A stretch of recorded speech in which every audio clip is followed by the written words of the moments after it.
علماء عزیز طلباء پردانشی مہربانی بالخصوص شاعر اہل سنت حضرت نادر جمالی صاحب قبلہ نقیب اہل سنت و تمام تر علماء، السلام علیکم ورحمۃ اللہ وبرکاتہ۔ الحمدللہ رب العالمین والعاقبۃ للمتقین والصلاة والسلام علی سیدنا و سید المرسلین وعلى آلہ واصحابہ اجمعین، اما بعد، قال اللہ تبارک و تعالی فی القرآن المجید والفرقان الحمید، اعوذ باللہ من الشیطان الرجیم، بسم اللہ الرحمن الرحیم، الا ان اولیاء اللہ لا خوف علیہم ولا هم يحزنون۔ صدق اللہ مولانا العظیم وبلغنا رسولہ النبی الامین الکریم ونحن علی ذلک لمن الشاہدین والشاکرین، فالحمد للہ رب العالمین۔ عزیزان مکرم، بڑی دیر سے آپ نعتیہ شاعری سماعت کر رہے تھے۔ الحمدللہ سرزمین بہار کی اچھی شاعری کرنے والی شخصیت شہنشاہ ترنم حضرت نادر جمالی صاحب سے آپ نے بہت خوبصورت اچھا کلام سماعت کیا۔ مبارکباد کے لائق ہیں آپ حضرات کہ آپ نے اس کڑاکی کی ٹھنڈی میں عظمت اولیاء کانفرنس کا اہتمام کیا۔ علماء کو اپنے گاؤں میں بلا کر اپنے گاؤں کو آپ نے فیضیاب کر دیا۔ میرے محترم، اور بالخصوص رات کے اس حصے میں جب انسان اپنے اچھے اور اس ٹھنڈی کے عالم میں گرم بستر میں ہوا کرتا ہے، آپ اس آرام اور نیند کی قربانی پیش کر کے یہاں ذکر اولیاء، عظمت اولیاء میں بیٹھے ہیں۔ دعا کرتے ہیں اللہ تعالیٰ عطائے مصطفیٰ خواجہ اجمیری کے صدقے بالخصوص اور اپنے نیکوکار بندوں کے صدقے میں ہم سبوں کی حاضری قبول عطا فرمائے۔ محترم،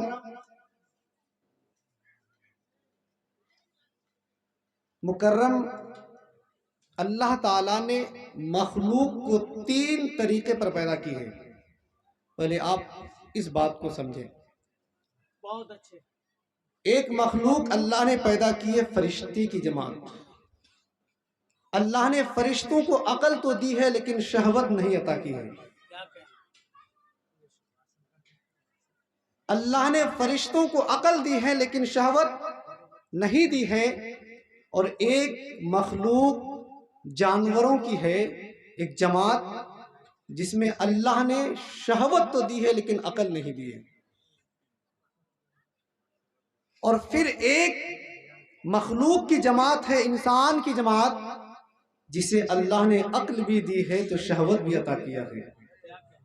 لیکن محترم، اب ان تینوں مخلوق کی جماعت کو سمجھنے کی کوشش کریں، پھر ہماری بات آپ کو بڑی تیزی کے ساتھ سمجھ میں آ جائے گی کہ ہم آپ کو کہنا کیا چاہتے ہیں۔ فرشتوں کو اللہ نے عقل دی لیکن شہوت عطا نہیں کیا۔ شہوت سے اللہ تعالیٰ نے فرشتوں کو پاک و منزہ رکھا، لیکن جانوروں کو اللہ نے شہوت تو عطا کی لیکن عقل نہیں دی۔ اب آپ بڑی تیزی کے ساتھ سمجھیں کہ اللہ تبارک و تعالیٰ نے انسانوں کو عقل بھی دی ہے اور شہوت بھی عطا کی ہے۔ اب اگر جس انسان کی عقل کے اوپر شہوت غالب آ جائے، عقل دب جائے، شہوت غالب آ جائے، اس کا نفس اس کو ابھارے برائی کرنے پر، اور انسان اپنے شہوت کے چکر میں، نفس کے چکر میں اگر عقل کی کمزوری کو وہ میدان میں لائے تو عزیزان مکرم پھر وہ انسان نہیں رہتا بلکہ جانور سے بھی بدتر ہو جاتا ہے۔ جس انسان کی عقل پر شہوت غالب آ جائے اور وہی انسان جس کے شہوت پر عقل غالب آ جاتی ہے، جس کی خواہش پر عقل غالب آتی ہے، تو وہ انسان فرشتوں کی جماعت اور فرشتوں کے مقام و مرتبے کو پہنچ جاتا ہے۔ اگر آپ کو اتنی بات سمجھ میں آئی ہے، بڑی دیر سے بیٹھا ہوں میں، اور محترم یہ ممبر نور پر آج الحمدللہ مدرسہ وحیدیہ نور العلوم سرزمین پنکا میں پہلی بار حاضری کا ہمیں موقع ملا۔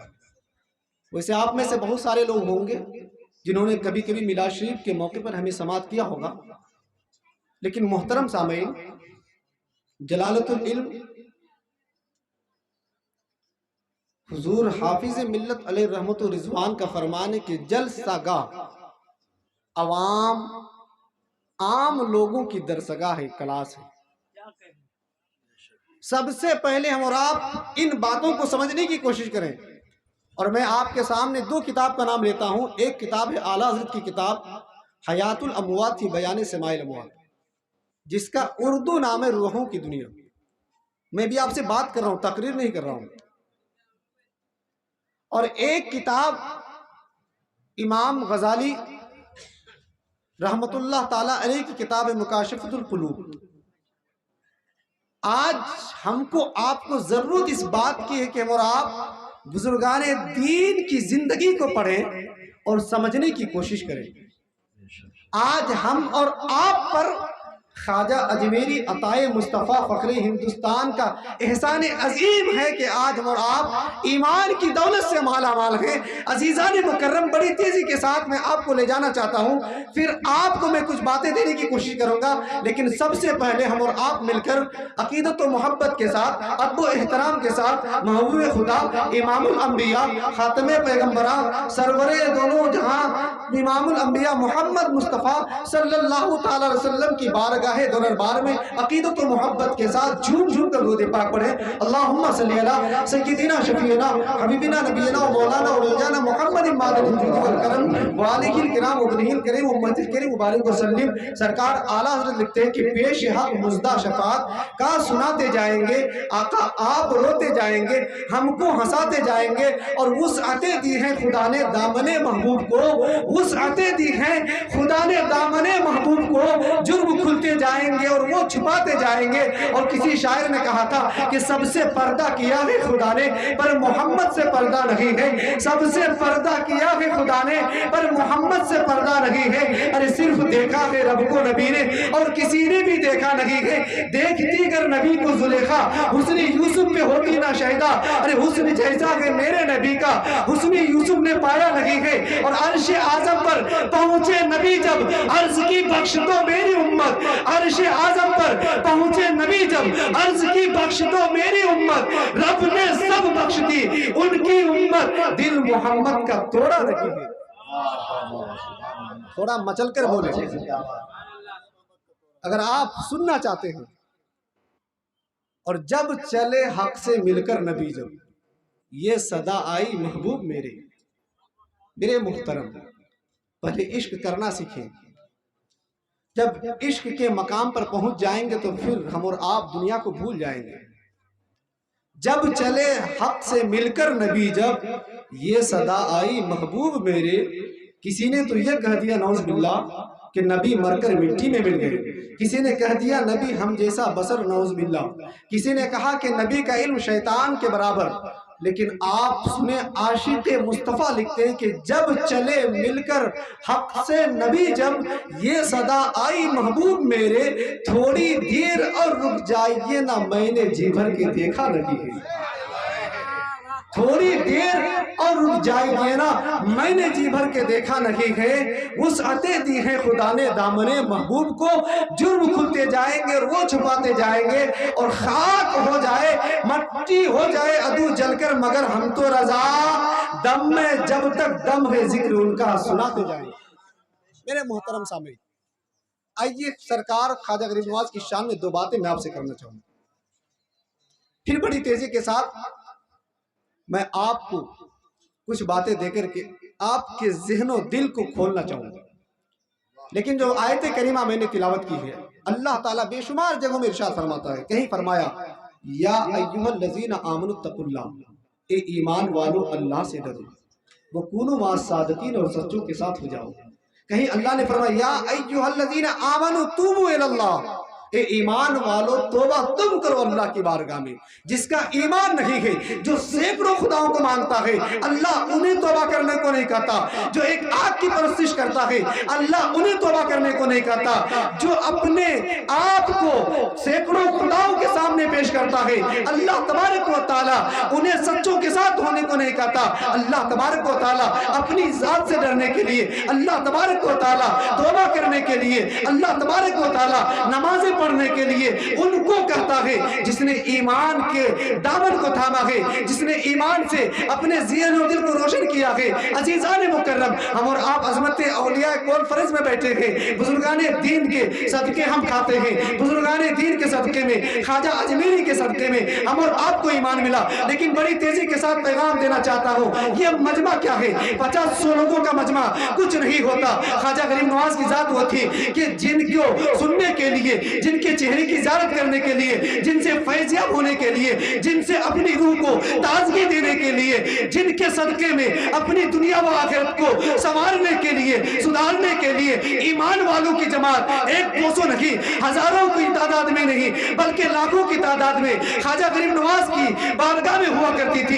ایمان والوں کی جماعت حضرت غوث پاک کی بارگاہ میں. لیکن بڑی تیزی کے ساتھ میں آپ کو پیغام دینا چاہتا ہوں، وہ خواجہ غریب نواز سلطان الہند جو آج ہندوستان کی دھرتی پر جن کا مزار مقدس ہے، جن کے فیض سے ہم اور آپ زندہ ہیں، اور آج بھی ہمارے آپ کے عقیدے میں جب یہ بات سمجھ آئے گی کہ جب تک اولیاء کرام کا سایہ ہمارے سروں پر ہے، کسی کے پاپ کی جاگیر نہیں ہندوستان ہے جو ہمارے ایمان کو چھین لے، ہم کو گھر سے بے گھر کر دے. اس لیے محترم، اللہ تبارک و تعالیٰ اگر باتیں سنتا ہے تو اپنے نیکوکار بندے کی، اللہ تبارک و تعالیٰ اگر دعائیں قبول کرتا ہے تو اولیاء کرام کی، اللہ تبارک و تعالیٰ اگر انسانوں کو روزی دیتا ہے تو کبھی غریب نواز کے صدقے، کبھی اعلیٰ حضرت کے صدقے، کبھی محبوب سبحانی کے صدقے میں پیغام دینا چاہتا ہوں. یہی وہ خواجہ اجمیری ہے. آپ انا ساگر کے قریب تشریف فرما ہے. ایک چرواہ آتا ہے جو گائے کے چند بچوں کو لے کر کے چراتا ہوا باہر نکلتا ہے. میرے غریب نواز ہے، جیسے ہی اس چرواہے کو دیکھا آپ نے فرمایا، بیٹا میں تھوڑا دودھ پینا چاہتا ہوں، آپ مجھے دودھ پلا دو. بڑی تیزی کے ساتھ میں آپ کے ذہن کے دریچے کو کھولنا چاہوں. خواجہ غریب نواز ہے، آپ کے ساتھ آپ کے ماننے والے ہیں. وہ چرواہا گائے کے بچوں کو لے کر، یعنی گائے کی بچیاں کو لے کر وہ چراتے ہوئے باہر نکلا. میرے آقا فرماتے ہیں، غریب نواز فرماتے ہیں، اے بیٹا مجھے دودھ پینا ہے، تم مجھے دودھ پلا دو. وہ چرواہا سوچنے لگتا ہے، بابا کیسی باتیں کرتے ہیں، یہ گائے نہیں ہے جو دودھ دے گی، یہ تو بچیا ہے، اس کا دودھ آئے گا کہاں سے؟ وہ بچہ سوچنے لگتا ہے. چرواہے کے دماغ میں بات آتی ہے کہ بابا مجھ سے مذاق کر رہے ہیں، بابا مجھ سے مذاق کر رہے ہیں. چرواہا اتنی بات کو سوچتے ہوئے آپ اپنے آپ کو آگے بڑھانا چاہتا ہے. میرے آقا غریب نواز پھر اشارہ کرتے ہوئے فرماتے ہیں، اے بچہ، اے چرواہا، میں اس بچیا کے دودھ کو پینا چاہتا ہوں، آپ قربان جاؤ. مچل کے بولو سبحان اللہ. خواجہ غریب نواز ہیں، آپ اشارہ فرماتے ہیں، بیٹا میں اس بچیا کا دودھ پینا چاہتا ہوں. وہ چرواہا حیران و پریشان ہو کر اس بچیا کی طرف جب برتن کو لے کر پہنچتا ہے تو دیکھتا ہے کہ وہ بچیا کا تھن بالکل دودھ سے لبالب بھرا ہوا ہے. اس بچیا کا تھن دودھ سے لبالب بھرا ہوا ہے. وہ چرواہا اس بچیا کے تھن میں جا کر برتن کو لے کر دھونا شروع کرتا ہے، اور جب دودھ کو برتن میں نکالتا ہے اور خواجہ غریب نواز کی بارگاہ میں پیش کرتا ہے تو آپ کے ہمراہ 40 لوگ دودھ پی کر شکم سیر ہو جاتے ہیں. سبحان اللہ.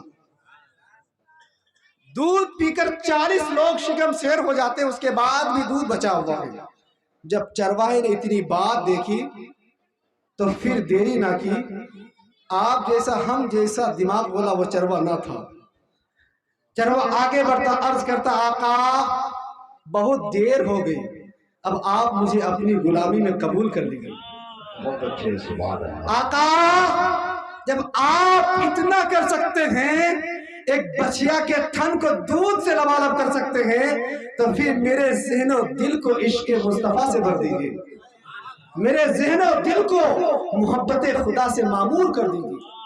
عزیزان مکرم، کہنے کا مقصد و مطلب یہ ہے، ہم اور آپ توفیق مانگے رب کی ذات سے، اس لیے کہ خدا دنیا کو چلاتا ہے اپنے نیکوکار کے صدقے، لیکن بڑی تیزی کے ساتھ آپ آئیں، میں آپ کو بتانا چاہوں گا یہی خواجہ غریب نواز ہے۔ ایک بڑھیا آئی، روتی ہوئی آ رہی ہے، گریہ وہ زاری کرتی ہوئی آ رہی ہے، اور آ کر عرض کرتی ہے سلطان الہند، یہ غریب نواز، میرے بچے کو حاکم نے بے قصور قتل کر دیا ہے، میرے بچے کو حاکم نے بے قصور قتل کیا ہے۔ خواجہ غریب نواز نکلتے ہیں، عصا کو لیتے ہیں، باہر نکلتے ہیں، چلتے ہیں، اور جیسے ہی چل کر کے اس مردہ لاش کے پاس پہنچتے ہیں، پہنچنے کے بعد خواجہ اجمیری کچھ دیر تک اس کے پاس کھڑے رہنے کے بعد پھر اس مردہ لاش کے جسم پر اپنا نورانی ہاتھ کو پھیرتے ہیں اور فرماتے ہیں مردہ لاش، اے نوجوان، اگر تو بے قصور مارا گیا ہے، اگر تو بے گناہ قتل کیا گیا ہے، تیرا کوئی جرم نہیں، بلا جرم تو مارا گیا ہے، تو خدا کے حکم سے زندہ ہو جا۔ سبحان اللہ۔ میرے غریب نواز سلطان الہند ہیں، عطائے مصطفیٰ ہیں، اپنا نورانی ہاتھ اس نوجوان کی لاش پر پھیرتے ہیں اور فرماتے ہیں بیٹا، اگر تو بے قصور مارا گیا ہے تو پھر اللہ کے حکم سے زندہ ہو جا۔ وہ بچہ فوراً زندہ ہو جاتا۔ سبحان اللہ۔ عزیزان مکرم، وہ غریب نواز جو مردہ لاش کو زندہ کرنے کی طاقت رکھتے ہیں، تو ہمارے آپ کے مردہ دل کو زندہ کیسے نہ کر دے۔ بڑی تیزی کے ساتھ میں آپ کو پیغام دینا چاہوں گا، سرکار غریب نواز رضی اللہ تعالی عنہ کی یاد کے صدقے آؤ بڑے پیر دستگیر کی بارگاہ میں حاضری دیتے ہیں۔ سرکار بڑے پیر دستگیر ہیں، آپ کی بارگاہ میں لوگوں کی بھیڑ ہمیشہ لگی رہتی تھی۔ سرکار غوث پاک رضی اللہ تعالی عنہ فجر کی نماز کے بعد اوراد و وظائف میں مشغول ہیں۔ حسب دستور اوراد و وظائف کی ادائیگی کے بعد جیسے آپ حجرے کا دروازہ کھولتے ہیں، کیا دیکھتے ہیں کہ باہر لوگوں کی امڑتی ہوئی بھیڑ ہے۔ ایک کے بعد دیگر ادب و احترام کے ساتھ سب لوگ سلام کرتے ہوئے بیٹھ جاتے ہیں اور اپنا دکھ درد بیان کرنا شروع کر دیتے ہیں، اور آقا غوث سب کی مصیبت پریشانی کی حل کے لیے دعا فرماتے ہیں اور سب کے زخموں پر مرہم لگاتے ہیں۔ اور پھر اتنے میں ایک شخص عبداللہ صدیقی جو آپ کی بارگاہ کا خادم خاص تھا، وہ حاضر ہوتے ہیں، اور ان کے ساتھ ایک نیک خاتون، ایک عفیفہ، ایک پرہیزگار عورت آتی ہے۔ میرے آقا غوث فرماتے عبداللہ صدیقی یہ عورت کون ہے؟ وہ عبداللہ صدیقی عرض کرنے لگتا آقا یہ آپ کی بارگاہ کے غلام کی شریک زندگی ہے، آپ کے غلام کی شریک ہاتھ ہیں، یہ میری زوجہ ہے۔ میرے آقا غوث کہ آپ نگاہ ولایت تو دیکھیں، آپ فرماتے ہیں اے عبداللہ صدیقی اس عورت نے بارہا تجھ سے اولاد کے لیے دعا کی درخواست کی، تجھے پیغام دیا، لیکن تو نے مجھے اب تک نہیں بتایا۔ میرے آقا غوث نے جب اتنا فرمایا تو آپ کا خادم خاص عبداللہ صدیقی سر جھکائے رونے لگتے ہیں، آپ رونے لگتے ہیں۔ میرے آقا غوث ہیں، آپ پھر کچھ دیر کے لیے یاد الہی میں سر کو جھکاتے ہیں، مراقبہ الہی کرنے کے بعد پھر آپ سر اٹھاتے ہیں اور آپ فرماتے ہیں اے عفیفہ گھبرانے کی بات نہیں، میری دعا اللہ نے قبول فرمائی اور تجھے اللہ تعالیٰ نیک فرزند عطا فرمائے گا۔ میرے آقا غوث جب اتنی بات فرماتے ہیں اب کیا کہنا، چونکہ عبداللہ صدیقی کی اولاد نہ تھی، اولاد سے محروم تھے۔ اولاد کی خواہش ہر انسان کو ہوتی ہے، بیٹا بیٹی کی چاہت ہر انسان کو ہوتی ہے کہ اولاد سے گھر روشن ہو جائے، اولاد سے گھر معمور ہو جائے، مالا مال ہو جائے۔ حضرت عبداللہ صدیقی ہیں، آپ کی شریک حیات ہیں، دونوں مچلتے ہوئے خوشی میں جھومتے ہوئے اپنے گھر کو آتے ہیں۔ جیسے ہی گھر کو پہنچتے ہیں پہلی رات ہے، میاں بیوی کی ملاقات ہوتی ہے۔ حضرت عبداللہ صدیقی کی زوجہ محترمہ پہلی کی رات میں حاملہ ہو جاتی ہے۔ 9 مہینہ گزر جانے کے بعد فضل مولا دیکھیں، کرم غوث پاک دیکھیں، حضرت عبداللہ صدیقی کی بیوی حاملہ ہونے کے بعد جب 9 مہینہ پورا گزر جاتا ہے حضرت عبداللہ صدیقی کے گھر میں ایک بیٹی پیدا ہوتی ہے، فوراً گھر والے رب کی بارگاہ میں سجدہ شکر ادا کرتے ہیں، رب کی بارگاہ میں سجدہ شکر ادا کرنے کے بعد پھر یہ رائے طے کرتے ہیں کہ حضرت غوث پاک کی بارگاہ میں اس نوزائیدہ بچے کی خوشخبری دے دی جائے۔ پھر بات یہاں پہنچتی ہے کہ نہیں اسی بچے کو لے کر سرکار غوث پاک کی بارگاہ میں چلا جائے اور وہاں جا کر کے سرکار غوث پاک کو خوشخبری دی جائے۔ ماں باپ دونوں ہیں، بچی گود میں ہے، ماں بچی کو گود میں اٹھاتی ہوئی غوث پاک کی بارگاہ میں پہنچتی ہے اور پہنچنے کے بعد عرض کرتی ہے آقا آپ کی دعاؤں کا ثمرہ اللہ تبارک و تعالیٰ نے ہماری گود میں یہ بیٹی عطا فرمائی، لہٰذا آپ دعا کر دیں اور آپ نام تجویز کریں۔ اللہ اکبر کبیرہ، آپ شان غوثیت دیکھو، آپ مقام غوثیت دیکھو، آپ نگاہ غوثیت دیکھو، سرکار غوث پاک کی نگاہ کس قدر عرفہ و اعلیٰ ہے، سرکار غوث پاک کی کرامت کتنی عظیم ہے۔ سرکار غوث پاک کی بارگاہ میں عبداللہ صدیقی ہیں، آپ کی اہلیہ ہیں، عرض کرتی ہیں اے میرے آقا اللہ تبارک و تعالیٰ نے آپ کی دعا کی برکت سے مجھے بیٹی عطا کی ہے، اے آقا آپ دعا فرما دیں، بچی کا نام تجویز کریں۔ میرے آقا غوث نے جب اتنی بات سنی، اے عبداللہ صدیقی کی بیوی آپ کیا کہتی ہو، اللہ نے آپ کو بیٹی دی ہے، ذرا مجھے پیش کرو۔ غوث پاک رضی اللہ تعالیٰ عنہ کی بارگاہ میں وہ بچی پیش کی جاتی ہے۔ میرے آقا غوث ہیں، جیسی آپ کی گود میں بچی پیش کی جاتی ہے، آپ فرماتے ہیں اے عبداللہ صدیقی، اے اس بچی کی ماں یہ بچی نہیں بلکہ یہ بیٹا ہے، اور میں نے اس کا نام شہاب الدین سہروردی رکھا ہے، اور اللہ تبارک و تعالیٰ کے ولیوں کی جماعت میں یہ بچہ ایک اعلیٰ مقام پر فائز ہوگا۔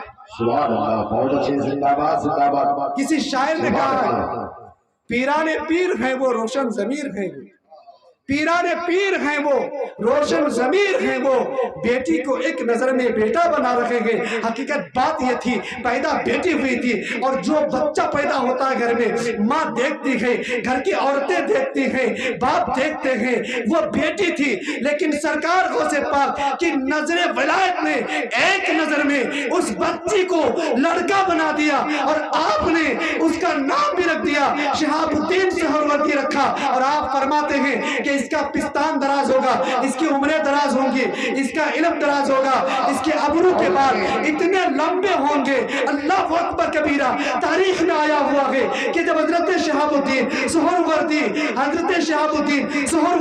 راستے میں چلا کرتے تھے تو آپ کے ابرو کے بال لٹک جایا کرتے تھے، آپ اپنے ابرو کے بال کو اوپر اٹھا لیتے تھے، اور جب آپ چلتے تھے تو آپ کے پستان دراز تھے۔ آپ کے جسم میں اللہ تبارک و تعالیٰ نے وہ پستان کی درازی عطا کی تھی، لیکن سرکار غوث پاک رضی اللہ تعالیٰ عنہ کی نگاہ ولایت تھی کہ اس بیٹی کو ایک نظر میں بیٹا بنا ڈالا۔ میرے محترم سامعین، بڑی تیزی کے ساتھ میں آپ کو پیغام دینا چاہوں گا۔ اللہ تعالیٰ قرآن پاک میں ارشاد فرماتا ہے ان الذین اتقوا اذا مسهم طائف من الشیطان تذکروا فاذا هم مبصرون۔ میرے مصطفیٰ کریم صلی اللہ علیہ وسلم ارشاد فرماتے ہیں اللہ تبارک و تعالیٰ کو گنہگار توبہ کرنے والے بندے کی آواز سے زیادہ اور کوئی آواز پسندیدہ نہیں ہے۔ آپ قربان جائیں، گنہگار توبہ کرنے والا جب اللہ کی بارگاہ میں توبہ کرتا ہے تو سب سے زیادہ اللہ کو اس توبہ کرنے والے کی آواز پسندیدہ ہوتی ہے۔ اور جب بندہ اللہ کو پکارتا ہے، حدیث پاک میں آیا ہے رب فرماتا بندہ میں حاضر ہوں، بولے سبحان اللہ۔ بندہ چچا پیر پچھم طرف ہوتا ہے، پیر سے بیٹھ لیجیے، بندہ میں موجود ہوں، اور رب فرماتا ہے میرا بندہ تیرا مقام و مرتبہ میری بارگاہ میں بعض فرشتوں کے برابر ہے، اور میں تیرے دائیں تیرے بائیں تیرے اوپر بلکہ تیرے دلی دھڑکن سے بھی زیادہ قریب ہوں۔ اور اللہ فرماتا ہے نعرہ تکبیر، نعرہ رسالت، یا رسول اللہ فیضان اولیاء کون ہے؟ نعرہ تکبیر، نعرہ رسالت، یا رسول اللہ۔ میرے مصطفیٰ کریم فرماتے ہیں کہ اللہ تبارک و تعالیٰ فرماتا بندہ جب مجھے یاد کرتا ہے، میری بارگاہ میں توبہ کرتا ہے، تو میں کبھی بندے کے دائیں، کبھی بائیں، کبھی اوپر، اور بندے کے دلی دھڑکن سے بھی زیادہ قریب ہو جاتا ہوں۔ اور اللہ فرماتے فرشتوں گواہ ہو جاؤ، میں نے اپنے ایسے بندے کو بخش دیا جو میری بارگاہ میں صدق کے دل سے توبہ کرتے تھے۔ عزیزان مکرم، ایک مرتبہ کا واقعہ ہے، فقیہ ابو اللیث رضی اللہ تعالیٰ عنہ سے مروی، عمر فاروق رضی اللہ تعالیٰ عنہ کی ذات کو آپ جانتے ہوں گے۔ آپ روتے ہوئے سرکار مصطفیٰ کریم صلی اللہ علیہ وسلم کی بارگاہ میں حاضر ہوئے۔ میرے آقا کریم نے دریافت فرمایا، اے عمر یہ بتا تجھے کس چیز نے رلایا ہے، تم رو کس لے رہے ہو؟ عمر فاروق عرض کرتے ہیں، آقا کریم باہر دروازے پہ کھڑا انسان کہ گریہ وزاری نے میرے جگر کو جلا دیا، میرے جگر کو پارا پارا کر دیا۔ میرے آقا کریم فرماتے ہیں اس کو اندر لے کر آؤ۔ اللہ اکبر کبیرہ، جب وہ نوجوان اندر آتا ہے وہ انسان عرض کرنے لگتا ہے، میرے آقا کریم ارشاد فرماتے ہیں، اے بندہ یہ تو بتا دے تو اتنا روتا کیوں ہے، اس قدر گریہ وزاری کرتا کیوں ہے، تو اس قدر آنسو بہاتا کیوں ہے؟ وہ بندہ عرض کرتا، میرے آقا کریم میں اپنے کثرت گناہ، زیادتی گناہ اور رب کی ناراضگی کی وجہ سے رو رہا ہوں۔ اب آپ قربان جائیں، میرے آقا اس سے دریافت فرماتے ہیں، یہ بتا کیا تو نے شرک کیا ہے؟ وہ بندہ عرض کرتا ہے، نہیں آقا یا رسول اللہ نہیں، میں نے کوئی شرک نہیں کیا ہے۔ میرے مصطفیٰ کریم آگے دریافت فرماتے ہیں، آپ فرماتے ہیں، یہ بندہ بتا، اے بندہ یہ بتا کیا تو نے کسی کا ناحق قتل کیا ہے؟ وہ بندہ عرض کرتا ہے، نہیں یا رسول اللہ میں نے کسی کا ناحق قتل نہیں کیا ہے۔ میرے آقا آگے ارشاد فرماتے ہیں، سن اگر تیرے گناہ ساتوں آسمان، ساتوں زمین اور پہاڑوں کے برابر بھی ہو جائے تب بھی اللہ تبارک و تعالیٰ اپنی رحمت سے بخشنے والا ہے۔ اب قربان جائیں، میرے مصطفیٰ کریم فرماتے ہیں، ساتوں آسمان، ساتوں زمین اور پہاڑوں کے برابر بھی تیرا گناہ ہو جائے تو اللہ بخشنے والا ہے، اللہ بخشنے والا ہے۔ وہ بندہ عرض کرتا ہے، اے میرے مصطفیٰ کریم میرا گناہ ساتوں آسمان سے بھی زیادہ ہے، ساتوں زمین سے بھی زیادہ ہے، پہاڑوں سے بھی زیادہ ہے۔ اللہ اکبر کبیرہ، اب آپ غور کریں، ذہن کو حاضر کریں، ساتوں آسمان سے زیادہ، ساتوں زمین سے زیادہ، پہاڑوں سے بھی زیادہ جس کا گناہ ہوگا وہ بندہ کتنا بڑا گنہگار ہوگا۔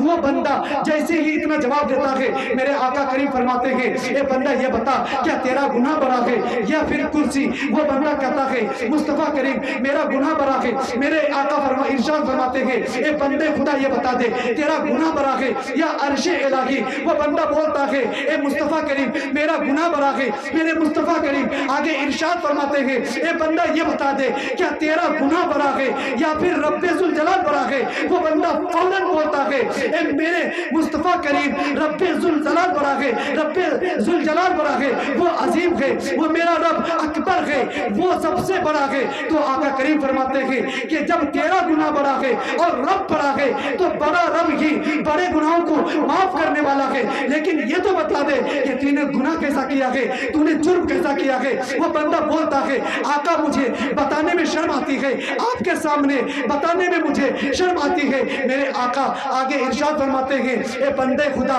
بتا تو صحیح، گھبرانے کی بات نہیں، تو بتا دے تو نے کون سا گناہ کیا ہے؟ وہ بندہ بولتا ہے، آقا میں کیسے بتاؤں؟ آخرکار بولنے لگتا ہے، اے مصطفیٰ کریم میں 7 سال سے کفن چوری کر رہا تھا، میں 7 سال کی زندگی سے کفن چوری کر رہا تھا، لیکن ایک دن کی بات ہے کہ انصار مدینہ کی ایک لڑکی فوت ہو گئی، اس کا انتقال ہو گیا، لوگ دفن کر کے آگے، میں اس کی قبر پہ گیا، رات کی تاریکی ہے، میں قبر میں پہنچتا ہوں، قبر کو کھودنے کے بعد اس کے کفن کو چراتا ہوں، کفن چرا لینے کے بعد میں جیسے پلٹ کے کچھ دور آگے بڑھتا ہوں، آگے چلنے کے بعد پھر شیطان مجھ پر غالب آتا ہے۔ میں نے آپ کو کہا کہ اگر جس انسان کی عقل پر شیطان غالب آ جائے، شہوت غالب آ جائے، وہ جانور سے بدتر ہو جاتا ہے، اور جس انسان کی شہوت پر عقل غالب آ جائے وہ انسان فرشتوں کی برابری کو پہنچ جاتا ہے۔ وہ عرض کرتا، آقا کریم میں کفن چوری کر کے جیسے کچھ دور نکلا، شیطان مجھ پر غالب آ گیا، پھر میں الٹے قدم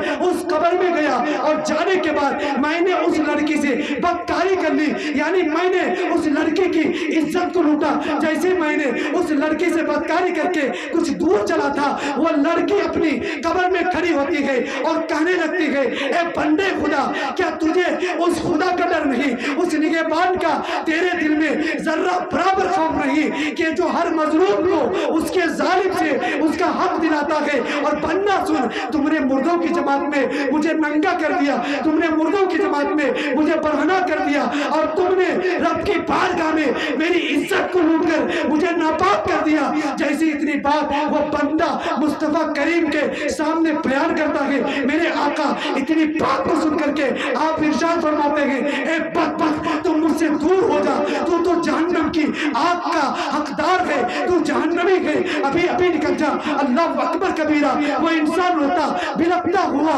وہ اللہ کی بارگاہ میں استغفار کرتا ہوا پھر نکل جاتا ہے. اس طرح سے رب کی بارگاہ میں توبہ استغفار کرتا ہوا روتا ہوا وہ گریہ وزاری کرتا ہوا اس کے 40 دن گزر جاتے ہیں. ایک دن وہ بندہ آسمان کی طرف اپنی نگاہ کو اٹھا کر کے عرض کرتا ہے, اے محمد و آدم ابراہیم علیہ السلام کا رب, اگر مولا میں نے گناہ جو کیا ہے تو مجھ سے راضی نہیں ہے, اگر تو مجھ سے ناراض ہے اور مولا میرے لیے عذاب ہی ہے تو تو ابھی ابھی آسمان سے آگ بھیج کر مجھے جلا دے اور مجھے تو جہنم کی آگ سے بچا لے. ورنہ اگر اے میرے قادر مطلق, اے میرے غفار رب, اگر تو مجھ سے راضی ہے تو میرے گناہوں کو اس طرح معاف کر دے کہ اپنے نبی محبوب خدا تو اپنے نبی کو اس بات کی خوشخبری دے دے اور تو ان کے صحابہ کو مطلع فرما دے کہ میں نے اپنے گنہگار بندے کے گناہوں کو معاف کر دیا. اللہ اکبر کبیرہ. اتنی بات وہ بندے خدا اپنے رب سے کرتا ہے, دوسرا کوئی نہیں ہے. وہ بندہ اپنے رب کی بارگاہ میں اپنے گناہوں کو لے کر کے رو رہا ہے اور اس امید پہ رو رہا ہے کہ میرا رب بخشنے والا ہے. بولے سبحان اللہ. جیسی اتنی بات رب اپنے منگتے کی بات کو سنتا ہے تو فوراً جبریل امی سے رب فرماتا ہے, جبریل سدرا کا مقام چھوڑ اور جا میرے مصطفیٰ سے کہہ دے کہ تیرا رب نے تجھے سلام بھیجا ہے. بولے سبحان اللہ. مچل کے بولے سبحان اللہ اور مچل کے بولے سبحان اللہ. اے جبریل میرے محبوب سے کہہ دو کہ تیرا رب تجھے سلام کہتا ہے.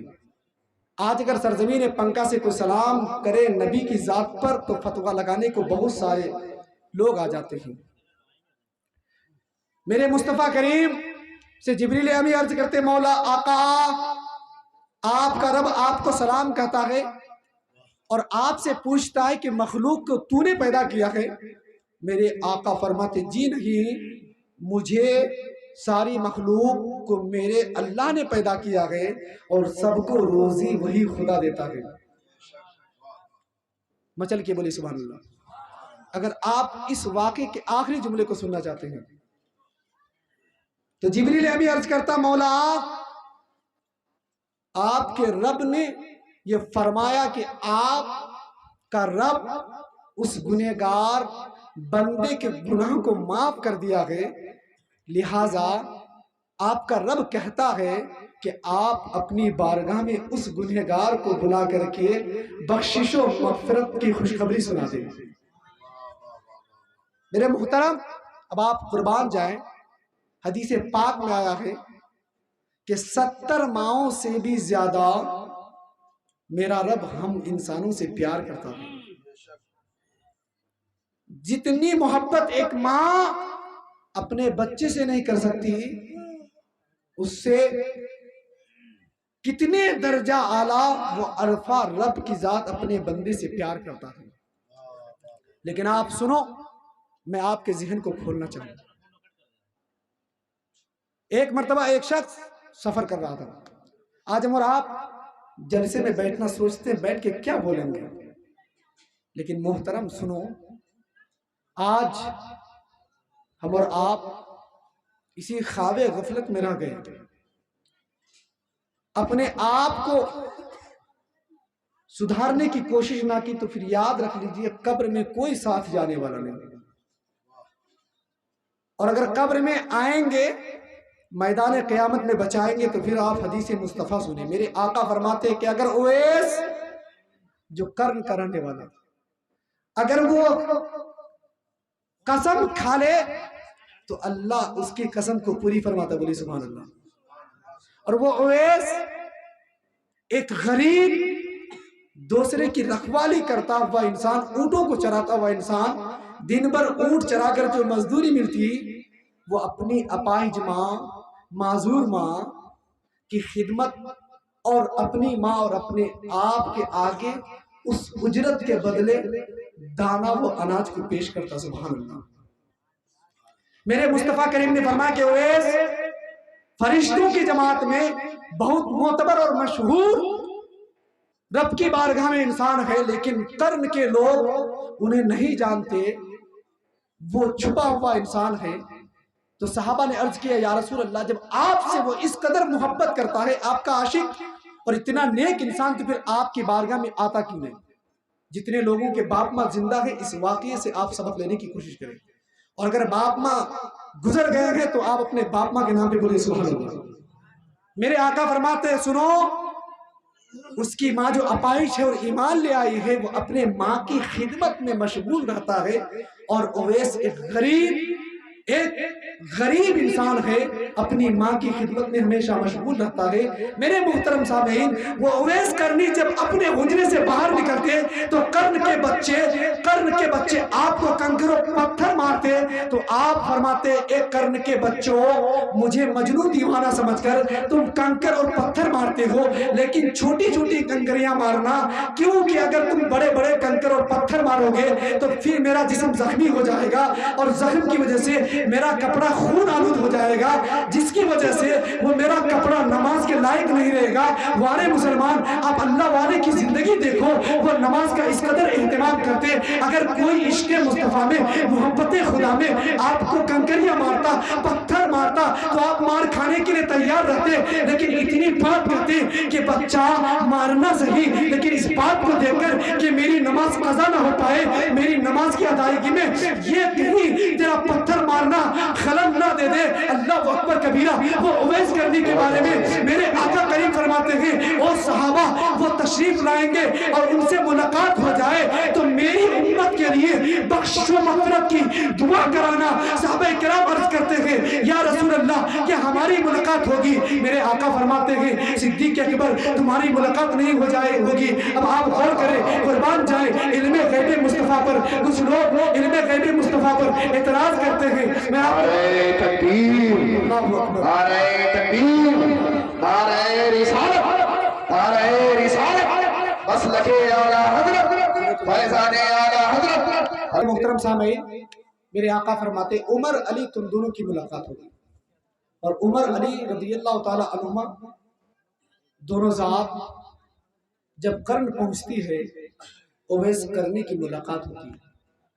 میرے نبی محترم اپنے عاشق اویس کرنی کو اپنا سلام محبت اور قمیص مبارک پیش کرتے. بولے سبحان اللہ.